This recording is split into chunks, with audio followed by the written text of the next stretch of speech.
Hi everyone! Welcome to the Empath Tarot. It's another love reading. Timeless and general. Take what resonates lang po. Maybe some part of the reading makaresonate kayo. Some part of it hindi. Totally makaresonate na parang kwento ninyo ito or hindi naman. Iba't ibang mga energies. Tignan natin ngayon kung anong love connections, lessons in life, and guidance ang ating mababatid sa reading na to. Mga aral at gabay sa buhay pag-ibig. Spirit guys, send me messages. Anong love connections ito, lessons in life, and guidance ang nais niyong ipabatid sa amin. Mga aral at gabay sa buhay, pag-ibig ang nais niyong iparating sa amin. Okay, ito muna. Umpisahan natin sa mga mensaheng ito. Seven of Swords. The Devil. Six of Cups,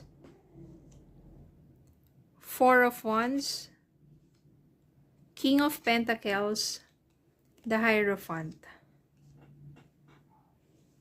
Dito pa lang I can sense something na yung person mo, maaring person mo ngayon, o person mo, ex mo, or kung hindi pa man, kung nasisense mo na yung taong yon na maaring kasama mo, karelasyon mo ngayon, ay nagsisinungaling sa'yo. O, eto. Meron kasi ditong deceit, lies, cheating. Maraming mga itinatagong katotohanan, maraming kasinungalingan. Very deceitful yung person na yon. That's why yung person na yan, siya yung dahilan kung bakit toxic ang inyong relationship. Kung bakit parang nakatrap ka sa isang relasyon na hindi ka masaya dahil deep inside, no, walang kapanatagan, hindi mo masasabing yung talagang may tunay na ligaya sa iyo. At the same time, wala kang peace of mind because your person is a cheater. No, palagi yan, hindi lang parang isang beses dyan, parang ilang beses kanyang sinasaksak patalikod, ilang beses kanyang ginagawa ng hindi maganda. Pag sa harap mo, pagkasama mo, kala mo ang bait-bait, pero ang totoo, manipulador, deceitful. Mabuti na lang dito, merong isang tao magbabalik sa buhay mo.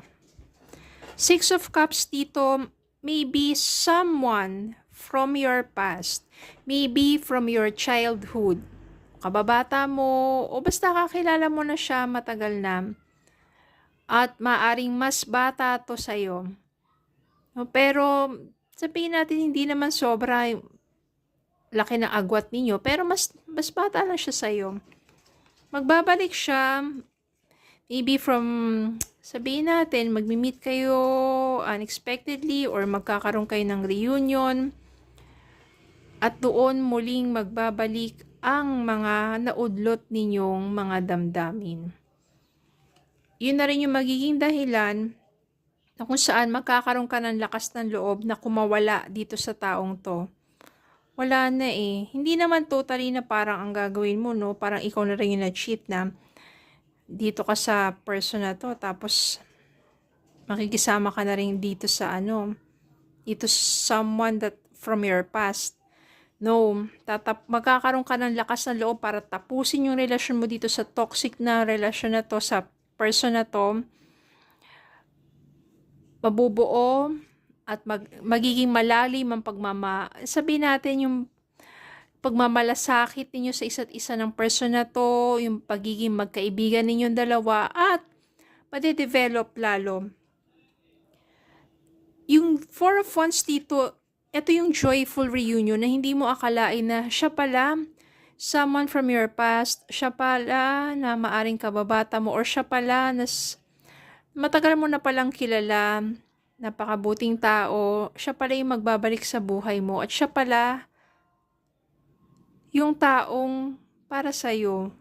Yung matagal mo nang hinahanap, yung nais ng puso mo, yung nagpapaligaya sa'yo. Ito pala yung taong yun.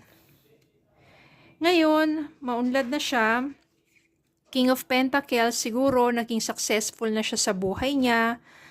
At ito na yung tamang panahon na sa muli ninyong pagkikita, maaring ito na yung perfect timing for a commitment. Siguro matagal na sa iyong may paghanga ang taong ito, wala lang siyang lakas ng loob na aminin sa iyo, pero nabigyan ng pagkakataon, paglipas ng panahon, successful na siya, okay na siya, nagkita kayo muli, nagkausap, at hindi na niya mapigilan at inamin na niya ang kanyang tunay na damdamin sa iyo. Mapupunta to sa commitment, marriage. Ito yung masasabi mong taong matagal mo na palang kilala. Pero lumipas lang yung panahon at masasabi naman nating perfect timing kasi siguro kailangan mo munang maranasan yung mga sakit at hirap na yan in order for you to become more stronger to appreciate this person. Baka kasi sa mga panahon na yun, hindi mo siya ma-appreciate ng gusto. Kasi nga, sabihin mo, ay mas bata lang siya sa'yo. Pero dito, mas mature na. Commitment. Kuha tayo na mensahe para sa inyo.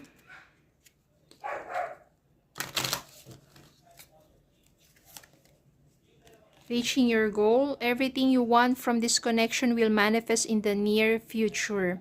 Ito yun, with this person that is coming back in your life. Someone from the past. Redirect your thoughts. Focus on what you want to attract in this relationship, not on what you fear will happen. Yung iba kasi, di ba, parang imbis na puro mga positibo ang isipin, mas nangingibabaw yung takot na what if, iwanan niya rin ako, what if, ganyan, natatakot ako, hindi ko kayang ganyan, ganito. Pinubuo lang naman yun ng isipan mo, yung mga takot na yun. Na kapag yun yung sabihin natin, hinayaan mo magtagumpay sa isipan mo, maglalaho yung isang magandang relasyon. Pero kung puro positibo at magiging palagay ang iyong isipan at yung kalooban at naniniwala ka you have faith with this person, with this connection, positibo rin ang magiging resulta. And it will happen to you. And you will feel a lot of joy in your heart. So, tanggalin na yung mga negatibo dyan sa isipan na yan when you are in a relationship, especially kung alam mong ito yung tamang tao para sa'yo. Tanggalin yung mga worries and doubts and fears na yan. Just express your love and have faith. Okay? Para naman dun sa mga nandiyan sa isang toxic relationship, huwag kayong matakot na kumawala sa ganun. Mas mahalin nyo yung sarili nyo. Okay? So, yun lang po. Maraming salamat po for watching. Please don't forget to like, share, comment, subscribe. Follow me on Facebook and YouTube. Have a good day po and God bless.